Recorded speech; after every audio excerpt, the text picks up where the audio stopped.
You see an attractive woman living on her own, you wonder, is she a roaring lesbian?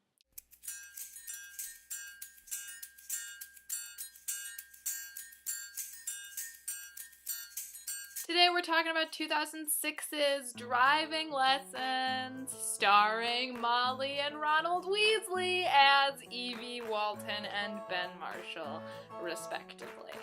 Driving Lessons chronicles a young Ben Marshall's journey to grow up.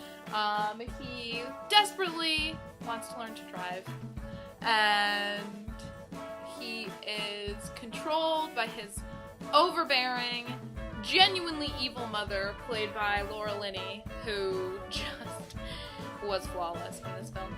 And in his desire to branch out from his mom and the church, he starts working for this old retired actress, Evie Walton, Julie Walters. And he learns a lot about life and love and driving. Ultimately, he just grows up and he's able to move past his mom and be his own person, and it's really lovely. I do remember when it came out, though, I was really jazzed about it because it had a wonderful soundtrack and a wonderful cast, and it did not disappoint. It totally met my expectations, 100%. The script was beautiful. It's just very English. It's very dry. Evie Walton, Julie Walters herself, she is just a queen of the world.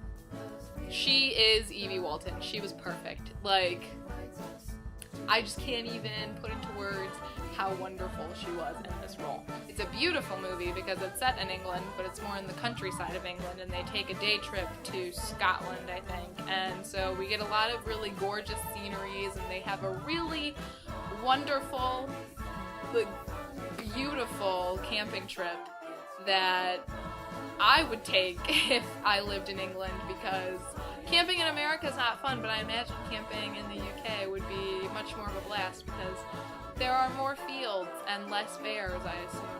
I don't know, though. I'm just guessing.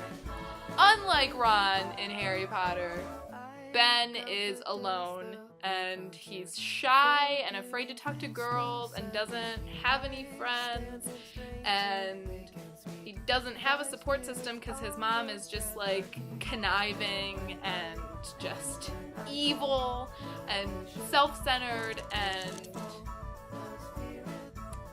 so he's not exactly confident, but Evie helps him become confident. He wants to be a poet when he meets her, and she inspires him to write more poetry and recite his poetry and learn from the great poets of the past, and it's beautiful. Obviously, because Julie and Rupert had been working together for 5 years, they had a very natural, genuine chemistry, and they acted like strangers really well.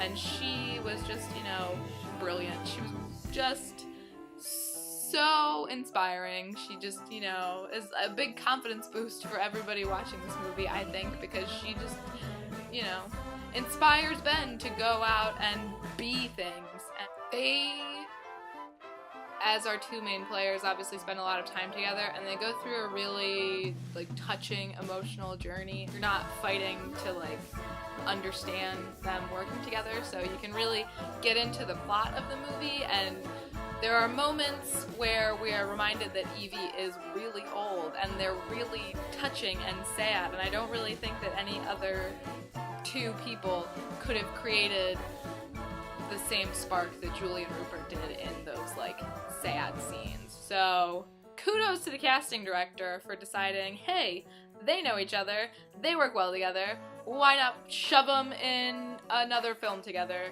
between Order of the Phoenix and Half-Blood Prince? Who's gonna stop us? No one. Even though it was probably filmed between Goblet of Fire and Order of the Phoenix, based on Rupert's hair, it was definitely filmed between Goblet of Fire and Order of the Phoenix. It's just a good, inspiring, emotional, fun movie. God save the Queen. They had put a fart machine into my sleeping bag.